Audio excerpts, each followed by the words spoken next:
इस वीडियो में मैं फ्लिपकार्ट की पेमेंट रिकन्सिलिएशन आप कैसे इजीली गूगल शीट्स में कर सकते हैं वो दिखाना चाहता हूँ। यूजुअली एक्सेल से ये मच बेटर है क्योंकि एक तो फाइल इजीली एक्सेसिबल है, इसमें बहुत सारी चीज़ें ऑटोमेट की जा सकती हैं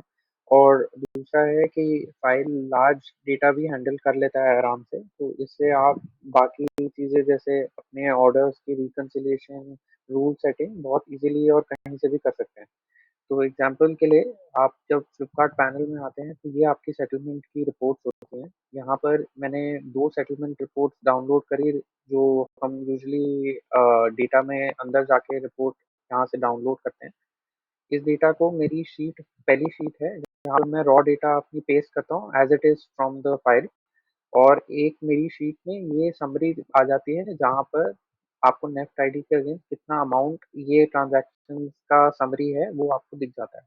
तो ये सबसे पहले मैच करना होता है यहाँ से, क्योंकि इसमें क्या है जब आपको ये फ़ाइल आप पेस्ट करते हैं तो इसमें कुछ एंट्रीज़ ऐसी भी होती हैं जो आपकी क्लेम से रिलेटेड या टैक्स से रिलेटेड या ऐड से रिलेटेड हो सकती हैं जो डिफरेंट शीट्स के टैब में होती हैं और अगर आप मास्टर शीट एक बना रहे हैं तो वो आपको मिक्स करना है।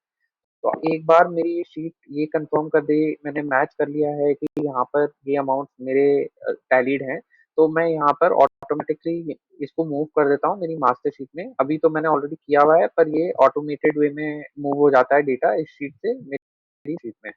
ये मास्टर शीट मेरा लेगेसी पूरा डेटा मेंटेन करके रखती है, क्योंकि फ्लिपकार्ट में जब आपका या कोई भी ऑनलाइन पोर्टल में आपका जब ऑर्डर कोई आप पेमेंट लेते हैं तो उस पेमेंट के against multiple transaction different times पे हो सकती हैं, जैसे कि आपका अगर कस्टमर रिटर्न हो गया या आरटीओ हो गया या कोई क्लेम है तो उस पे ओवर मंथ्स उन पे ट्रांजैक्शन चेंज हो सकती हैं और अगर आप अपनी पुरानी डेटा को नहीं मेंटेन करते हैं तो फिर आपका नेट सेटलमेंट वैल्यू गलत हो सकता है उस ऑर्डर के अगेंस्ट। तो अब एग्जांपल मैंने जब यहाँ से ये मूव किया तो मेरी जो समरी शीट है इसमें ये ऑलरेडी यहाँ पर अपडेट हो गया है।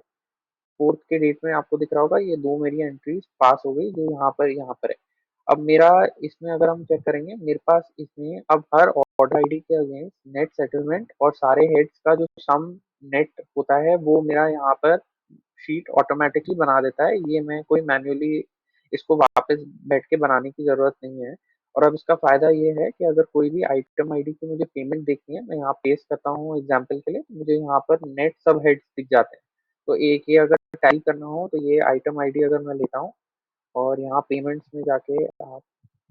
ट्रांज़ैक्शंस में जाके यहाँ पर पेस्ट कर सकते हैं। तो आप यहाँ से टैली भी कर सकते हैं, तो आपको दिख रहा होगा ये -174 है और मेरा भी -174 है। तो इसी तरीके से एक बार आपकी मास्टर शीट बन गई जिसमें आप आइटम आईडी लेवल पे समराइज कर लेते हैं कि आपका नेट ट्रांजैक्शन का सेटलमेंट क्या है। तो इस मास्टर शीट को यूज़ करके आप अपना नेक्स्ट स्टेप कर सकते हैं जो है कि ऑर्डर्स में पेमेंट रिकन्सिलिएशन और एडिशनली रूल्स लगा सकते हैं कि आपको एक ऑर्डर के अगेंस्ट कितना एक्सपेक्टेशन था, उसके अगेंस्ट आपको कितना आया, फिर हम इस शीट के बेसिस पे आराम से कर सकते हैं विदाउट ये चिंता नहीं होनी चाहिए आपको कि जो डेटा या सेटलमेंट रिपोर्ट्स आप देख रहे हैं उसमें आपने कोई ट्रांजैक्शन मिस कर दी। अदरवाइज मैन्युअली हर एक ट्रांजैक्शन को आप चेक करेंगे देखने के लिए वो बहुत टाइम कंज्यूमिंग भी हो सकता है।